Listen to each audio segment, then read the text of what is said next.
Today, I will begin my speech with an exercise. Please close your eyes and visualize a mother and her adolescent children in desperate need of water. They do not have any water to drink or even to shower with. A recent drought and climate change, along with overconsumption, has left this family in need of fresh water. The earth was depleted of clean water years ago, and now people are suffering from dehydration.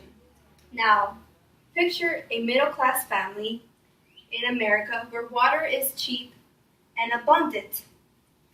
A teenager is getting ready for his first day of school. The hot water is running and filling up while he is brushing his teeth. He takes a 40-minute shower and heads downstairs. While he is eating breakfast, Dad is outside watering the lawn for the 5th time this week. The United States is the leading country to overconsume water, and according to drinktop.org, the daily domestic use of water is 27.4 billion gallons, including outdoor use. And the daily total use is 355 billion gallons. Despite all this usage, some states do not have any laws or regulations to conserve water. Please open your eyes. I can't stress enough that 27.4 billion gallons of water are used daily for domestic use, and this includes outdoor.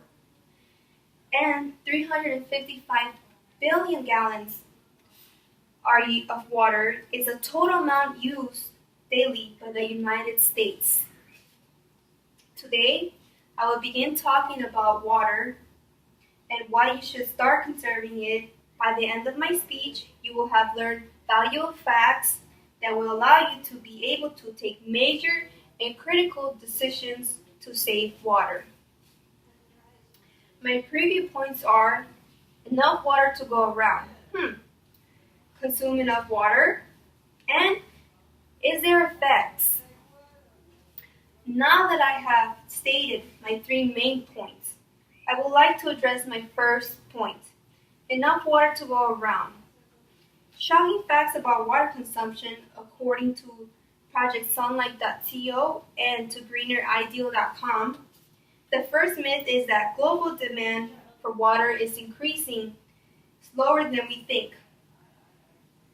The fact is that global demand for water has tripled over the past 50 years and continues to grow. Myth 2 is that the water is covered with water. Even though that is true, the fact is that less than 1% of Earth's water is drinkable. And the third myth is that the U.S. is immune to water shortages. The fact is that many states actually have water shortages during dry season. Now that I have told you about water needs and availability, I will tell you about the differences in the amount of water used in the United States and the rest of the world. The graph I used today was provided by environmentalleaders.com.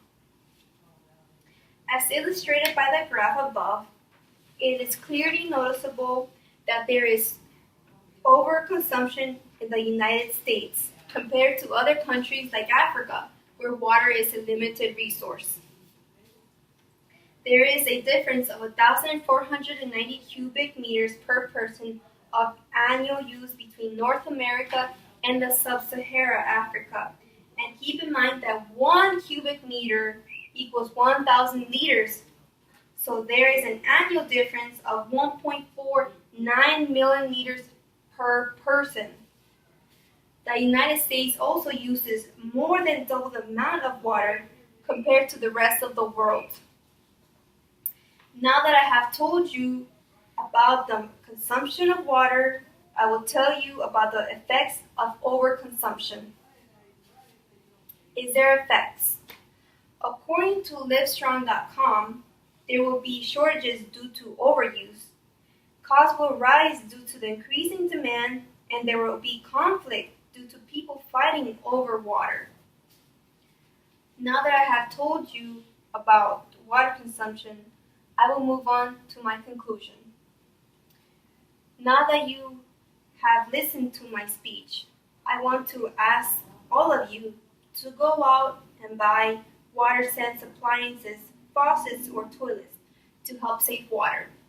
Raise your hand if you're able to do this today. Okay, great. But if this was too much to ask, please turn off your faucets while you brush your teeth. Thank you.